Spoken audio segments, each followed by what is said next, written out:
A former slot technician who worked behind the scenes at major Las Vegas casinos for 12 years just told me something that casino managers absolutely hate, and it could change the way you play forever. After maintaining and programming thousands of slot machines, watching players make the same costly mistakes over and over, he finally agreed to share what insiders actually know. These aren't myths about hot and cold machines or superstitions about lucky seats. These are 10 completely legal strategies based on how these machines are actually programmed.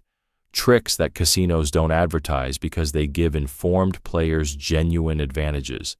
Casinos train their floor staff to watch for players who know these tricks, and trick number 7 is so effective that some properties have actually changed their entire floor layouts to make it harder to use.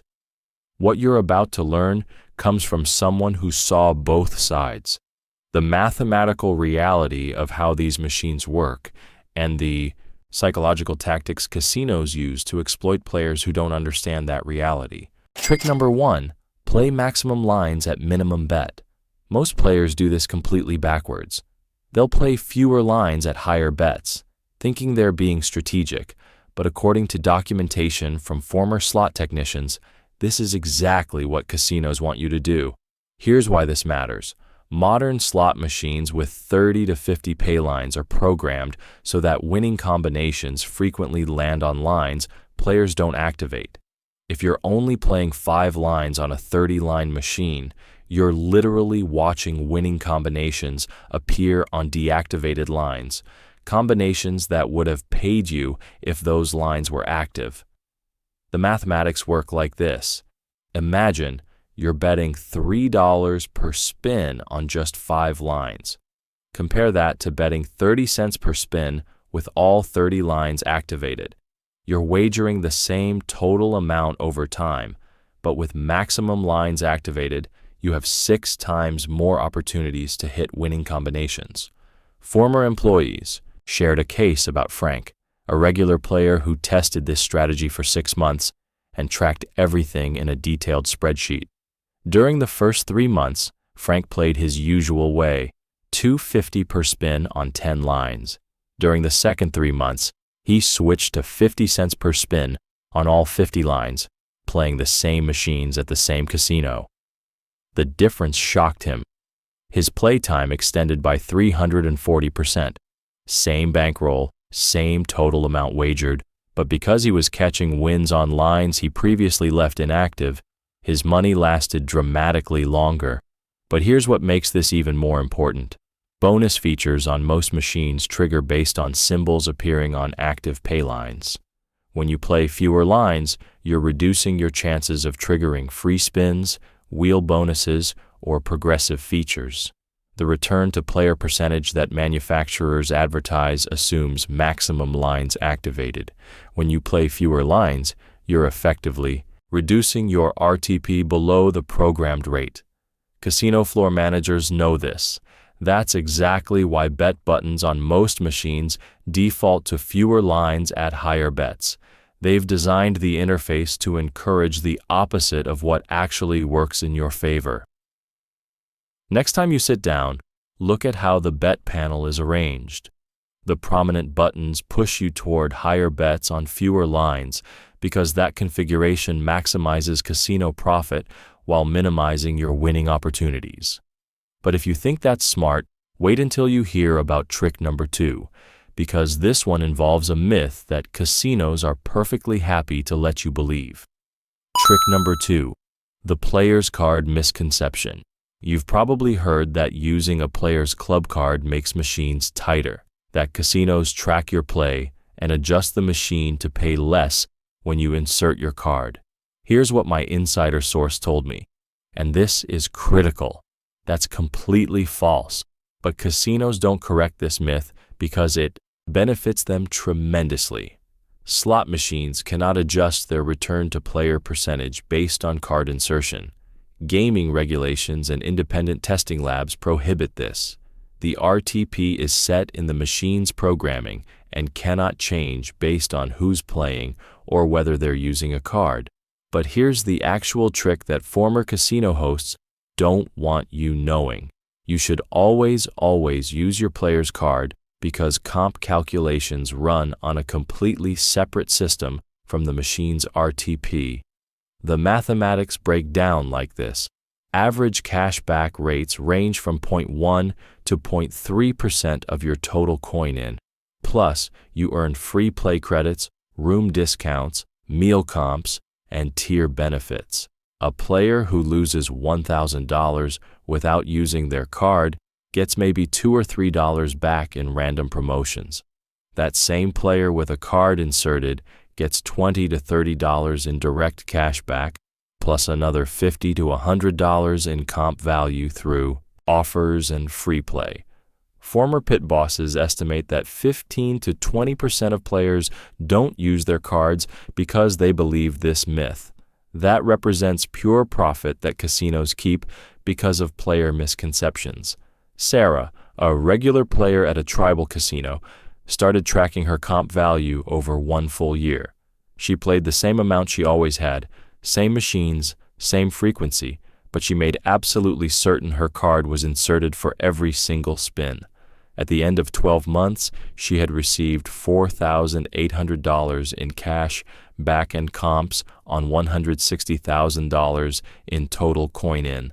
That's money she would have simply left on the table if she believed the myth. Casino marketing departments love when players avoid using cards because uncomped losses are losses they don't have to offset with any player benefits. The house edge already guarantees casino profit. When you play without a card, you're volunteering to lose that money without receiving anything back. And speaking of things casinos hope you don't notice, trick number 3 is even more powerful, and it involves understanding something about machine programming that most players never consider. Trick number 3, the denomination sweet spot. This trick involves understanding how casinos program different denomination versions of the same exact game, and according to internal data from former slot technicians, this might be the single most important decision you make before placing your first bet. Here's what most players don't realize. That Buffalo machine you love, or that Lightning Link game, or whatever your favorite title happens to be, when that same game appears in penny, nickel, quarter, and dollar versions across the casino floor, those aren't just different betting options. They're actually programmed with completely different return to player percentages. Former technicians who work directly with machine configuration software revealed the specific breakdown, and the numbers are striking. The penny version of most games runs between 85 and 87% RTP. That same game in quarter denomination typically runs 88 to 90%. The dollar version usually sits at 90 to 92% RTP. And if you find a $5 version, you're looking at 92 to 94% returns. Now here's the actual trick, and this is what separates informed players from everyone else. Play the quarter denomination instead of pennies. You get significantly better RTP without requiring a massive bankroll. Let's make this concrete with real mathematics. Imagine you have a $100 bankroll and you're trying to decide between penny and quarter versions of the same machine. On the penny version, you might bet 50 cents per spin, activating 50 lines at a penny each. On the quarter version, you could bet the exact same 50 cents per spin by activating just 2 lines at 25 cents each, or you could activate more lines at lower quarter amounts. Same bet size, dramatically different return to player percentage. A former slot floor manager explained why this matters so much. Gaming regulations require minimum RTP percentages, but casinos almost always set penny slots at the absolute legal minimum and program higher denominations at better percentages. The reason is simple. Casinos make the vast majority of their slot revenue from penny players because of volume. Thousands of players pumping quarters and dollars into penny machines at 50 cents to $2 per spin generates enormous profit even at lower margins. They use better RTP on higher denominations as an incentive for players to move up, but most players either don't know about the RTP differences or assume they can't afford quarters. Tony, a player who read about this strategy in an advantage gambling forum, decided to test it methodically. He chose Buffalo slots specifically because they're available in both penny and quarter versions at his local casino. Over 20 sessions on the penny version, playing 200 spins per session at 50 cents per spin, he tracked every result. Total wagered $2,000 across 4,000 total spins. Total returned $1,200. He lost $800. Then he switched to the quarter version of the exact same game. 20 more sessions, 200 spins each, still betting 50 cents per spin, just doing it with quarters instead of pennies. Same machines, same casino, same total amount wagered over the test period. Total returned $1,600. He lost $400. Same bankroll, same betting pattern, but half the losses because of the RTP difference built into the denomination programming. Here's what slot managers know but don't advertise. Players who understand this denomination sweet spot cost casinos more money in the long run. That's why you'll notice penny slots placed in high-traffic areas, near entrances, along main walkways, in the most visible and accessible parts of the floor. Quarter machines often sit in less prominent locations. The physical placement isn't accidental. It's designed to funnel players toward lower RTP options. Now you might be thinking, but I can't afford to play quarters. My bankroll isn't big enough for that. This is exactly what casinos want you to think, and it's based on a fundamental misunderstanding of how this works. This isn't about playing higher bets. It's about playing the same bet size you're already comfortable with, just doing it on a different denomination version of the same game. If you're currently betting $1 per spin on a penny machine, you can bet that same $1 per spin on a quarter machine. The total amount you're risking per spin doesn't change.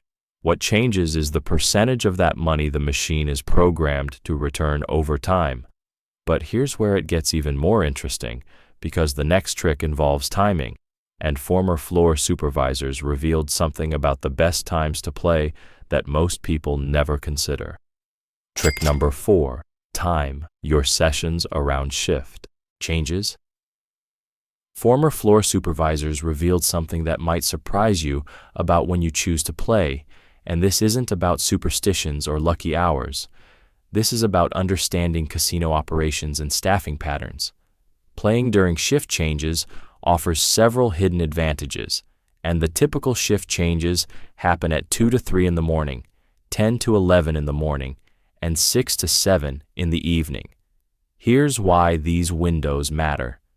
During shift transitions, floor staff are distracted with handoff procedures, end-of-shift documentation, and communication with incoming personnel.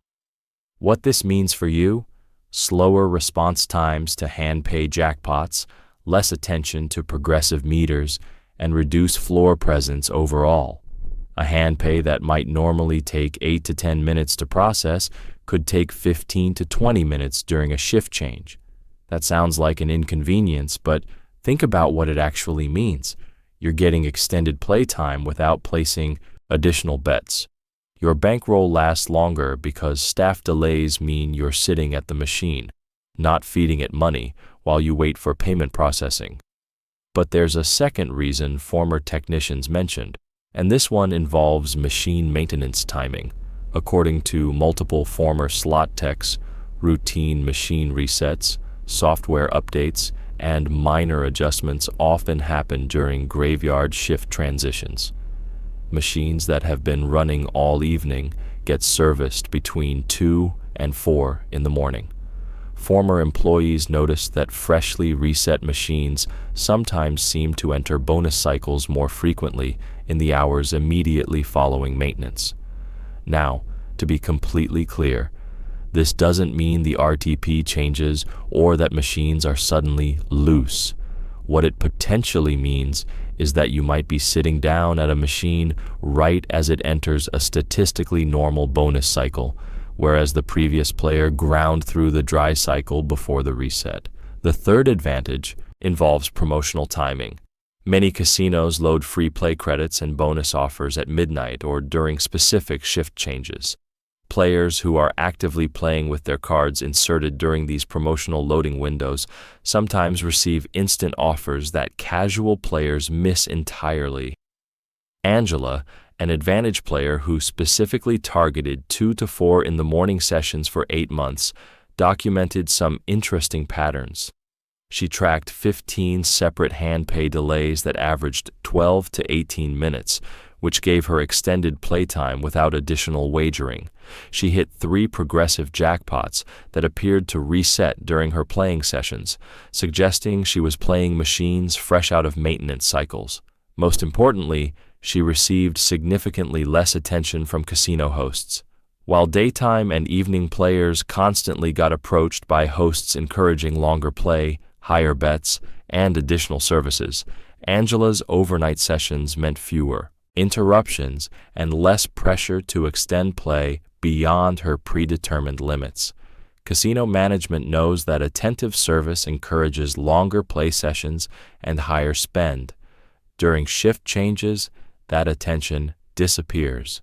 Fewer staff members are actively working the floor, and those who are present are focused on operational tasks rather than player engagement.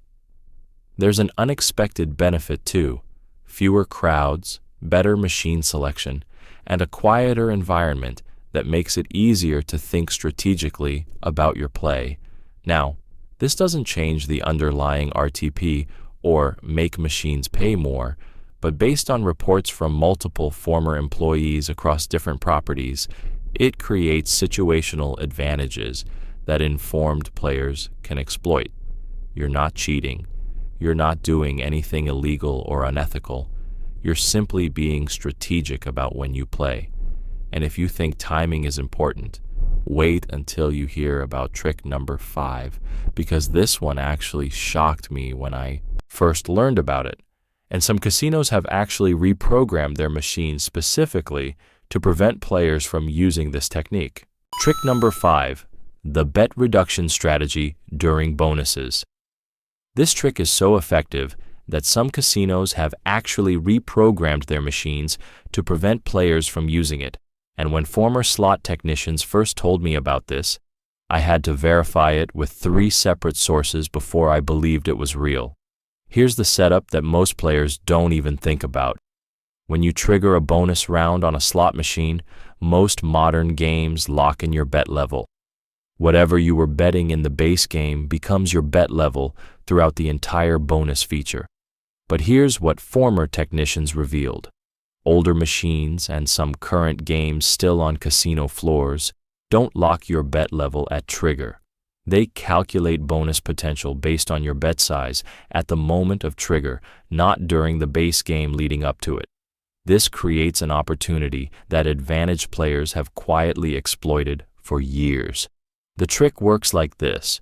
On machines where bonuses don't automatically lock bet levels, you can reduce your bet right before triggering a bonus round, and the bonus calculations will apply to that reduced amount rather than what you'd been betting during regular play. Now, let me be extremely specific about the technical details here, because this only works on certain machines, and you need to know how to identify them. According to former slot technicians who worked directly with game configuration systems, older IGT titles from 5 to 8 years ago, some legacy aristocrat games, and various older cabinet styles still found on many casino floors have this vulnerability in their programming. The way to identify them is to test bet changes during demo mode or free play sessions if your casino offers them. Look for older cabinet styles, games that have been on the floor for 5+ years, and machines where the bet adjustment buttons remain active even after bonus symbols appear on screen. The mathematics of why this works requires understanding the relationship between base game betting and bonus multipliers. Most slot bonuses apply multipliers to your triggering bet. If you've been betting $2 per spin to increase your chances of triggering the bonus feature, because higher bets generally improve bonus trigger frequency on many games, but you reduce to 40 cents right as the bonus symbols land. The bonus multipliers apply to 40 cents instead of $2. Your bonus win might be 40 times your bet, but now that's 40 times 40 cents instead of 40 times $2. Here's the critical disclaimer that former employees emphasized repeatedly. This does not work on modern machines. Most games released in the past 3 to 4 years have bet lock features programmed directly into their bonus trigger sequences. The moment bonus symbols appear, your bet locks automatically and cannot be changed until the bonus concludes. A former technical director at a major slot manufacturer told me they received internal memos about this issue in late 2018. That's when major manufacturers started programming bet lock features into new game releases specifically to close this loophole. But thousands of older machines remain in operation across casinos nationwide, and many of them still have the original programming that allows bet reduction. Marcus discovered this technique completely by accident 3 years ago while playing an older Wheel of Fortune machine. He'd been betting $3 per spin trying to trigger the wheel bonus, and right as the wheel symbols landed, he accidentally hit the bet reduction button. The bonus triggered anyway, calculated at his reduced bet of 60 cents, but his subsequent spins before that trigger had been at the higher amount. He wondered if this was reproducible, so he tested it methodically for 3 months on older Wheel of Fortune machines at 2 different casinos. Over 90 sessions, Marcus documented 23 successful bonus triggers, where he managed to reduce his bet at the exact moment of trigger, compared to 19 bonus triggers, where he maintained constant betting throughout. The successful bet reduction bonuses returned similar win amounts to the constant bet bonuses, but his total amount wagered was 40% lower because he'd been able to reduce the bet for the bonus calculation itself. The catch, and this is important, is that this technique requires identifying specific older machines, developing careful timing to hit the bet button at the exact moment of trigger, and understanding the individual game mechanics of each title you play. It's not a simple universal strategy you can apply everywhere. It requires research, practice, and attention to machine models and manufacture dates. Casino managers absolutely hate that this information gets shared publicly. A former slot director at a regional casino told me they've specifically prioritized replacing older machines that still allow mid-trigger bet changes, precisely because informed players were exploiting this programming gap. The replacement cycle focuses on high-traffic games where advantage players congregate, which is why you'll notice newer cabinet versions of popular titles like Buffalo, Lightning Link, and Wheel of Fortune appearing more frequently. But thousands of older versions remain in operation, especially at smaller casinos, tribal properties, and locals joints that don't have the capital budget to constantly refresh their entire floor inventory. But before I tell you about trick number 6, I need to ask you something. If you're finding this information valuable, if these insights from former casino employees are giving you strategic advantages you didn't have before, I'd really appreciate it if you'd subscribe to this channel and hit that notification bell. We're only halfway through these 10 tricks, and what's coming next is even more powerful. I also want to know your experience. Let me know in the comments if you've tried any of these tricks, if you've noticed these patterns yourself, or if you have other strategies that have worked for you. This information comes from dozens of conversations with former casino employees, slot technicians, floor managers, and surveillance operators who saw the truth behind casino operations. Sharing this content helps more people play smarter and avoid the costly mistakes that casinos design their entire operation around. Okay, now let me tell you about trick number 6, and this is the one that former employees say they actually used themselves when they played on their days off. Trick number 6, observe machines before sitting down. Former slot attendants revealed that they would actively scout machines for 10 to 15 minutes before committing their own money, and this observation period gave them information that casual players never gather. Here's what you should watch for before you sit down and insert your first dollar. Point number 1. Recent bonus activity displayed on the machine's history screen or in the pay table information display. Many modern slot machines show recent significant wins or bonus triggers in their attract mode, that scrolling display that runs when nobody's playing. Former employees say a machine that hasn't shown any bonus activity in its visible history might be statistically closer to a bonus trigger based on programmed volatility patterns. Now, I need to be extremely clear about something here. Machines don't actually become due. Each spin is mathematically independent and random, but based on programmed volatility patterns and the long-term statistical models that govern how these games pay out.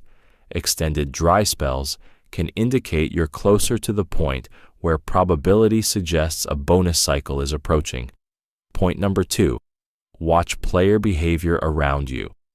According to former floor staff, frustrated players often abandon machines right before statistical probability suggests a bonus trigger is near. You'll see someone play a machine for 40 minutes, show visible frustration, and walk away. That machine has just had significant money pumped into it without a bonus trigger. You're essentially letting other players spend their money moving the machine through its dry cycle. Point number 3 involves progressive meter movement. Multi-level progressive games with rapidly climbing mini and minor jackpots indicate heavy recent play without major triggers. The meters accumulate based on total coin-in, so fast-moving meters tell you many players have fed that machine recently. Jennifer, a former slot attendant who used this observation technique on her days off, would spend the first 20 minutes of every casino visit simply walking the floor and watching. She'd observe high-traffic areas during peak hours, typically 4 to 7 in the evening, and identify machines that had been played heavily for 2 hours or more without visible bonus activity. Then she'd target those specific machines for her own play sessions. Over 18 months of documented play, she noted that 60% of her sessions hit bonus features within the first 100 spins. She attributed this directly to her observation strategy, essentially vulturing machines that other players had cycled through dry periods. Former employees called this technique vulturing, and casino management knew about it, but couldn't stop it because observation and machine selection are completely legal activities. What casinos did instead was redesign floor layouts to minimize sight lines between machines, making it harder for observant players to track activity across multiple games simultaneously. Modern casino design uses curved rows, strategic pillar placement, and varied machine heights specifically to break up visual observation corridors.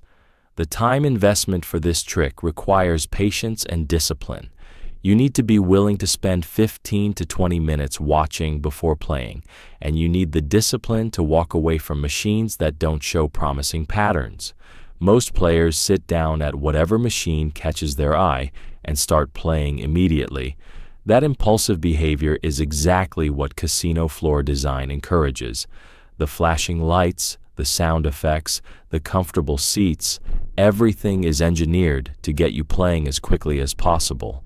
Observation requires you to resist that immediate impulse and gather information first. And if you think observation is powerful, trick number 7 involves something that casinos actually have surveillance staff specifically monitoring for.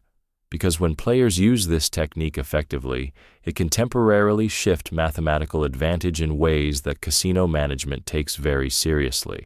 Trick number 7. Play progressives at specific threshold points.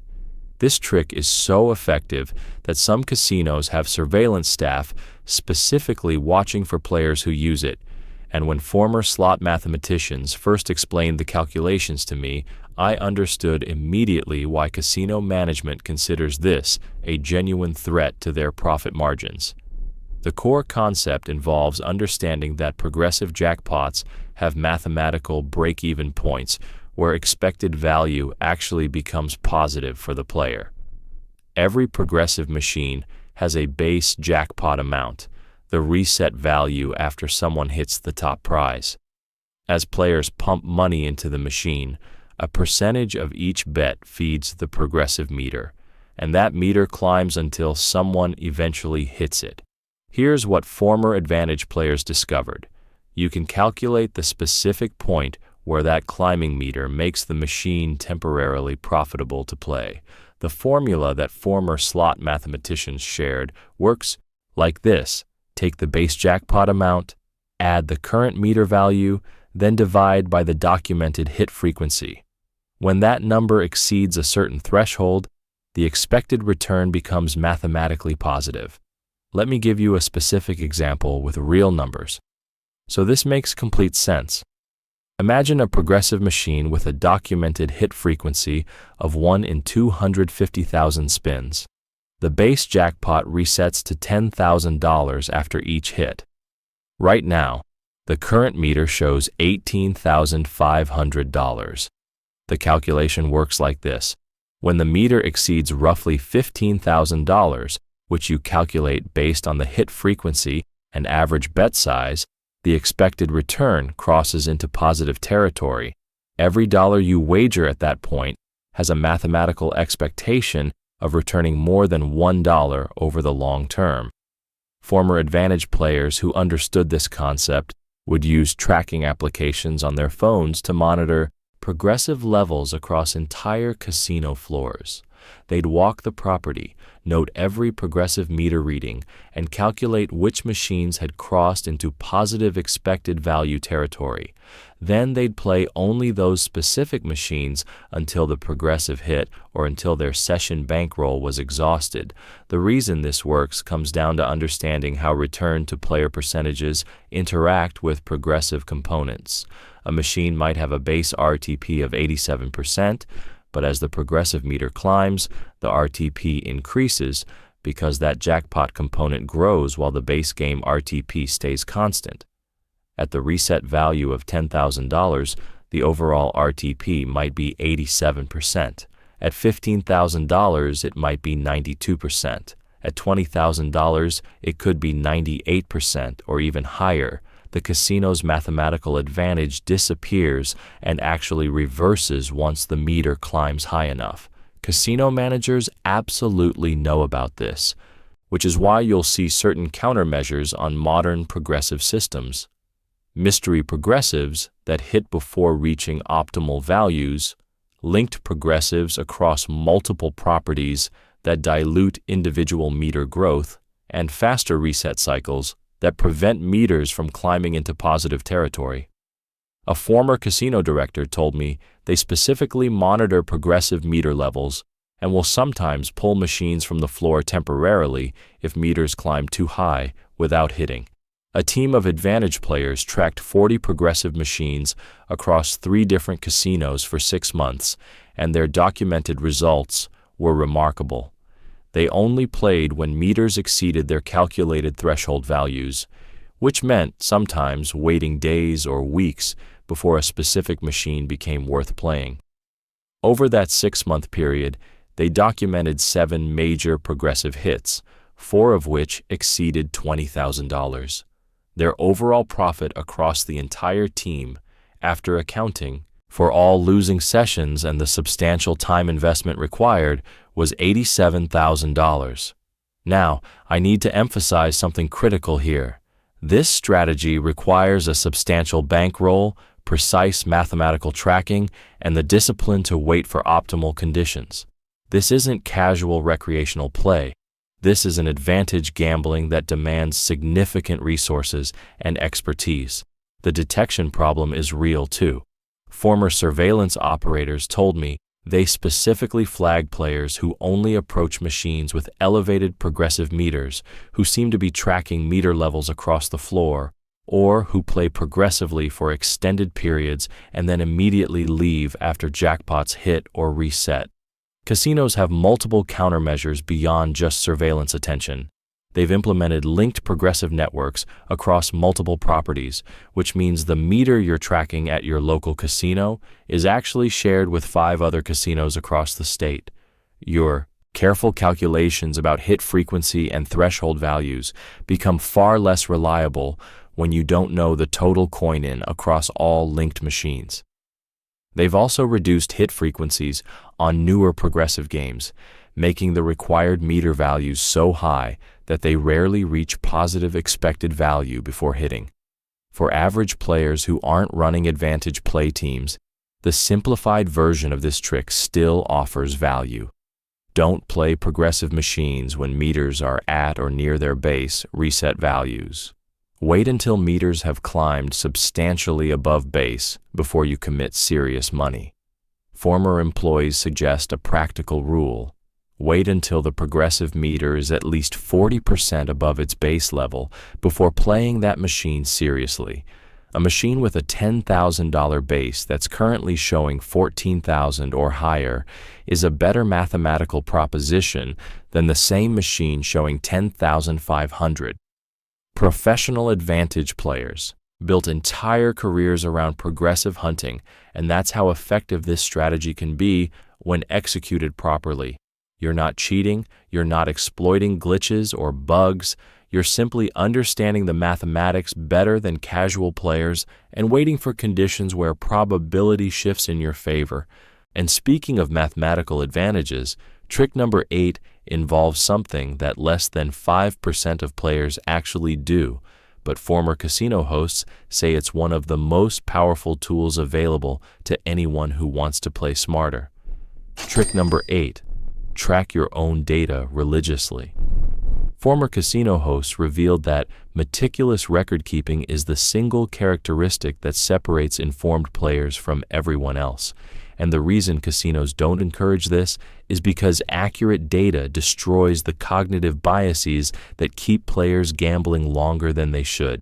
Here's what you need to track for every single session: the date and time you played, which specific machines you chose, what denomination you played, your buy-in amount, your cash-out amount, how many bonuses you hit, and how long you played. This seems tedious, and that's exactly why most players don't do it.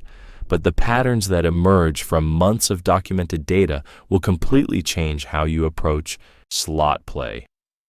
Former players who implemented serious tracking systems discovered that their favorite machines, the games they'd been playing for years, were actually their worst performers. They'd convinced themselves through selective memory and confirmation bias that they won on those machines regularly, but the data revealed consistent losses. What to track? Component number 1, win and loss by specific machine type. You might discover that you perform significantly better on low volatility games than high volatility games, or that certain manufacturers' titles consistently drain your bankroll faster than others. Component number 2 involves time of day performance patterns. Some players naturally make better decisions and show more discipline during morning sessions compared to late night play. Fatigue, alcohol consumption, and emotional state all affect decision making, and tracking data by session time reveals these patterns clearly. Component number 3, bonus frequency compared to expected frequency. If a machine advertises bonus triggers every 100 spins on average, but your tracked data shows you've gone 300 spins without triggering on multiple sessions, that information helps you make informed decisions about whether to continue playing that specific game. The psychological advantage of tracking is profound. Former casino hosts stated that players without tracking systems vastly overestimate their winning sessions and underestimate their losses, sometimes by 300 to 400%. The human brain naturally remembers wins more vividly than losses, and casinos exploit this memory bias ruthlessly. Michael started detailed tracking after 2 years of casual play, and his first discovery shocked him. He genuinely believed he was roughly breaking even over those 2 years, maybe down a little, but not significantly. The actual data, reconstructed from bank statements and casino records, showed he was down 23, $1,000. His second discovery came from analyzing which denominations performed best. He won 70% of his quarter denomination sessions, but lost 85% of his penny sessions. Yet, he'd been playing pennies far more frequently because he thought they were safer. His third discovery involved session timing. Any play session after 10 at night showed 3 times higher loss rates compared to afternoon sessions, directly correlated with fatigue and alcohol consumption. After 1 full year of making data-driven adjustments based on these patterns, his total losses decreased by 60%, while his playing frequency actually increased slightly. Tools for tracking include simple spreadsheets, specialized casino bankroll applications available for smartphones, or even paper session journals. The specific tool matters less than consistency and honesty in recording results. Former casino hosts actively discourage tracking through subtle psychological tactics. They'll compliment your wins enthusiastically while minimizing discussion of losses. They'll focus conversations on that one big score rather than overall performance, and they'll never suggest that you analyze your long-term results objectively. Informed players with accurate data make more selective decisions about when to play, how long to play, and which games to avoid entirely. This trick doesn't make you win, but it prevents you from losing far more than you intended or even realized. Now we're getting into the final 2 tricks, and these are the ones that former employees say gave them actual edges when they played. Strategies that combine everything we've discussed into approaches that maximize every possible advantage. Trick number 9, exploit casino promotional overlaps. A former casino marketing director told me this trick costs casinos millions every year, and the reason it works so effectively is because most players treat promotions as isolated offers rather than understanding they can be strategically stacked on the same play session. The concept involves combining multiple promotional layers simultaneously: Players Club multiplier days, active free play credits, match play coupons, slot tournament participation, and bounce-back thresholds. According to former marketing staff who worked directly with promotional systems, most casino promotional platforms run independently of each other. The system integration is often incomplete or non-existent, which means each promotion calculates your activity separately without accounting for other active offers. This creates opportunities for players who understand how to layer benefits. Here's how a perfectly optimized session structure looks in practice.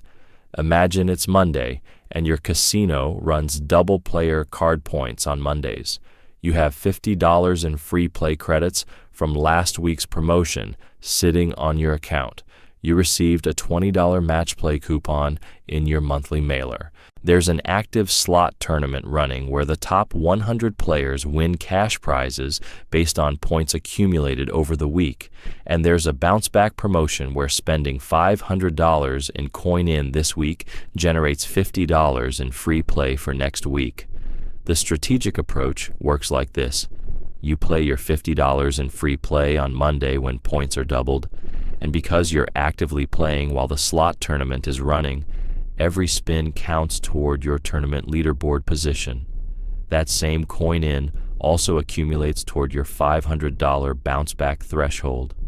According to former casino hosts, promotional budget departments in most casinos don't communicate effectively with each other. Each department assumes their promotion is the sole incentive driving your play, and they calculate return on investment based on that assumption. They don't account for the compounding effect when you stack 4 or 5 promotions simultaneously. The mathematics of this advantage become clear when you break down what a single dollar wagered accomplishes under optimal stacking conditions. That dollar counts toward your players' club points, and on a multiplier day, those points double. It counts toward slot tournament rankings. It accumulates toward bounce-back promotional thresholds. It generates tier credits for status advancement, and it factors into monthly loss rebate calculations if your casino offers them. Former employees estimate that strategic promotional stacking can generate effective cashback rates of 8 to 12% compared to the standard 0.2 to 0.3% that casual players receive. Barbara spent an entire year mapping the promotional calendars of 5 local casinos. She documented every multiplier day, every tournament schedule, every bounce-back promotion, and every special event across all 5 properties. Then, she identified 47 specific days throughout the year where 3 or more stackable promotions aligned at one of those casinos. She only played on those optimal days. Her discipline was remarkable. She'd go weeks without playing, waiting for the next high-value promotional overlap. Over 12 months, Barbara documented $12,400 in combined promotional value on $85,000 in total coin-in. Her effective cashback rate reached 14.6% compared to the standard 0.25% that regular players received. That's nearly 60 times more value per dollar wagered, entirely through strategic timing rather than luck or different games. Former marketing executives admitted in private conversations that they're completely aware of promotional stackers, but they can't eliminate the overlaps without reducing overall promotional appeal to casual players. The promotional calendar needs enough offers to keep regular players engaged, and those overlaps are inevitable. Casino marketing departments. Consider promotional stackers an acceptable cost of doing business. How to implement this strategy requires organization and commitment. Start by collecting every piece of promotional communication from every casino you visit: mailers, emails, text messages, app notifications. Join players' clubs at multiple properties in your area. Create a master calendar that tracks multiplier days, free play expiration dates, tournament schedules, and special event promotions across all properties. Plan your play sessions exclusively around maximum overlap periods. The time investment is substantial, but former employees emphasize that disciplined players can effectively reduce house edge by 8 to 12% through systematic promotional stacking. This works best with relationships at multiple casinos rather than loyalty to a single property. Single property players have fewer stacking opportunities because they're limited to whatever that one casino offers. Players with active cards at 4 or 5 properties can cherry-pick the best promotional overlaps across all of them. You're using promotional systems exactly as designed, just more intelligently than casinos expect. And now for the final trick, number 10, and this is the one that former employees say is the most powerful but also the hardest to master because it doesn't involve playing better. It involves something that fights against every psychological manipulation casinos employ. Trick number 10, know when to walk away. Use stop-loss and win goals. The number one trick that former casino employees use themselves isn't about playing, it's about stopping. And casino surveillance operators told me they can identify advantage players by one single characteristic: rigid session discipline. Every former employee I spoke with emphasized this identically. Set a hard stop-loss limit, the maximum amount you're willing to lose, and a win goal, your target profit, before every single session. Then walk away regardless of how you feel, regardless of whether the machine seems hot, regardless of anything. According to behavioral psychology research that former casino consultants cited, 90% of players give back their winnings because they don't have predetermined exit strategies. The mathematics of discipline look like this. Imagine a $500 bankroll with a 40% stop-loss limit and a 30% win goal. Your maximum acceptable loss is $200. Your target profit is $150. When your balance reaches $650, you walk away immediately. When your balance drops to $300, you walk away immediately. No exceptions, no negotiations with yourself, no just one more spin mentality. Former pit supervisors stated they were specifically trained to engage players who were winning because internal data showed that 85% of players would continue playing until they lost if staff kept them comfortable and engaged. Extended play sessions always favor the house because the longer you play, the more certainly house edge manifests itself. Robert, a former problem gambler, implemented strict stop-loss and win goals after years of undisciplined play. His year one results without discipline showed 48 casino visits with total losses of $34,000 and average session length of 6.5 hours. His year two results, with rigid limits, showed 52 casino visits, total losses of $3,800, and average session length of 2.1 hours. Same games, same denominations, same casinos. The only variable was walking away when predetermined limits were reached. Former dealers said they genuinely respected players who walked away from hot machines because those players understood something most never grasp. The only way to keep winnings is to leave while you're ahead.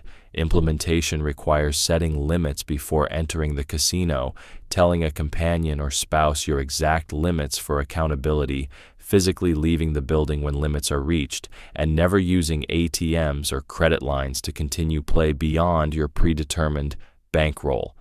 This is the hardest trick because it fights every psychological manipulation casinos engineer into their environment.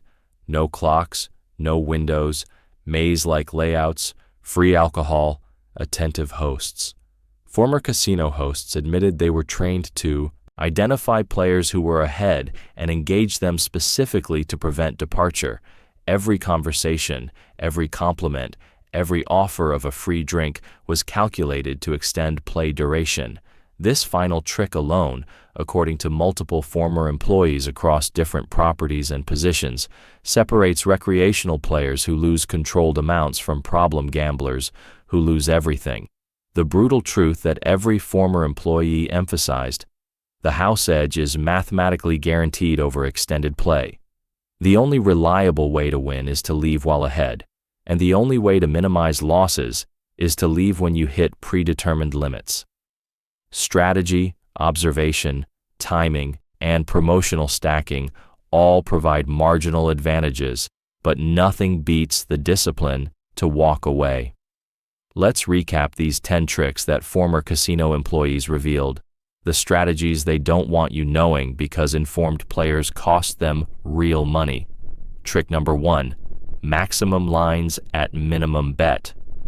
Gives you more chances to win without increasing your risk per spin, exploiting exactly how payline mathematics actually work. Trick number 2, always use your player's card because comp calculations run completely separately from return to player percentages, and you're leaving free money on the table if you believe the myth that cards make machines tighter. Trick number 3, the quarter denomination sweet spot delivers significantly better RTP than penny versions of the exact same games without requiring a massive bankroll, just smarter denomination choices.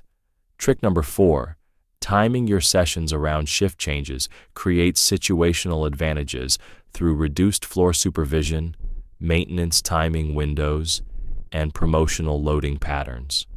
Trick number 5, bet reduction strategies before bonus triggers only work on older machines, but when you find those legacy games, you can dramatically reduce the amount wagered during bonus calculations.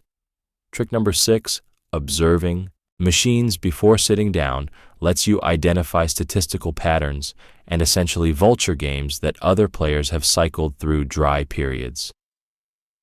Trick number 7, playing progressive games only at specific threshold points where mathematical expected value becomes positive, calculated through hit frequency and current meter levels. Trick number 8, tracking your own data religiously reveals true performance patterns, destroys cognitive biases about winning and losing, and enables genuinely informed decisions. Trick number 9, stacking promotional overlaps multiplies the value of every dollar you wager by combining player card points, free play, tournaments, and bounce-back offers simultaneously. And trick number 10, rigid stop-loss limits and win goals.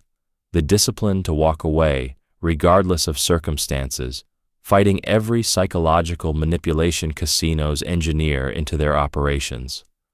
These aren't superstitions about lucky machines or myths about hot and cold cycles.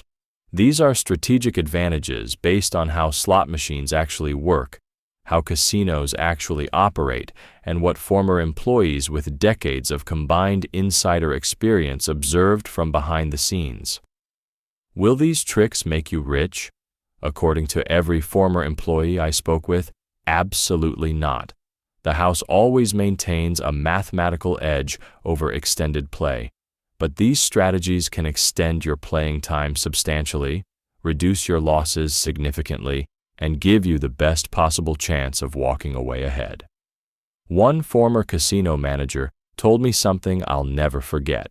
The players who last longest and genuinely enjoy themselves are those who understand the mathematics, set firm limits, and treat gambling losses as entertainment costs rather than investments.